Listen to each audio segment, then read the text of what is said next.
বেশি বেতনের চাকরি, স্বাচ্ছন্দ্যের প্রলোভনের ফাঁদে পা দিয়ে পাচার হওয়া নারী শিশুসহ ৬ জন দেশে ফিরেছেন। মঙ্গলবার রাতে তারা ভারতের চেন্নাই থেকে হযরত শাহজালাল আন্তর্জাতিক বিমানবন্দরে পৌঁছান।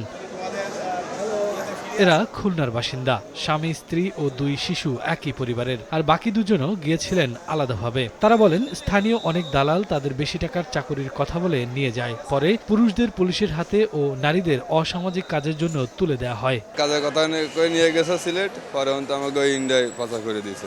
আমাদের বলছে রাস্তার কাজ বলে নিয়ে আসছে, আমরা তো সেই হিসাব করে আসছি, এখন নিয়ে আমাদের পাচার করে দিয়েছে, আমরা তো সেটা বুঝতে পারিনি। আমার বাচ্চাকে আলাদা পাচার করতে চাইছিল, আমাকে খারাপ জায়গায় পাচার করতে চাইছিল, এইভাবে আমার স্বামীকে ওরা অন্যখানে দিতে চাইছিল জেলে।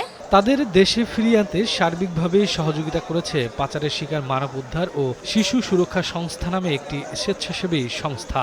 সংস্থাটির চেয়ারম্যান জানান, এমন হাজারো বাংলাদেশি ভারতে দুর্বিষহ জীবন কাটাচ্ছেন। হোম মিনিস্ট্রি থেকে এসবিতে যায়, এসবি থেকে সংশ্লিষ্ট পুলিশ সুপার হয়ে, থানা হয়ে, ভেরিফিকেশন রিটার্ন হয়ে আসে। সব জায়গায় আমি হস্তক্ষেপ করি যাতে কোনো জায়গায় ব্যাপারটা থেমে না যায়, 2 মাস 2.5 মাস পর্যন্ত লেগে যায়। কিন্তু পররাষ্ট্র মন্ত্রণালয় উচিত এই কাজগুলোকে আরও স্মুথলি করা, দ্রুত করা, কারণ ওরা খুব মানবিক জীবনযাপন করে। চেন্নাইতে আছে প্রায় 200-র মতন, আর পশ্চিমবঙ্গে আমার জানা মতে প্রায় 4000 প্লাস আছে জেলে। দেশে ফিরতে পেরে পাচারের শিকার মানুষগুলো যেমন খুশি, তেমনি প্রত্যাশা করেন সরকার যাতে পাচার হওয়া বাংলাদেশিদের ফিরিয়ে আনতে উদ্যোগ নেয়। শফিকুজ্জামান রুবেল, সময় সংবাদ, ঢাকা।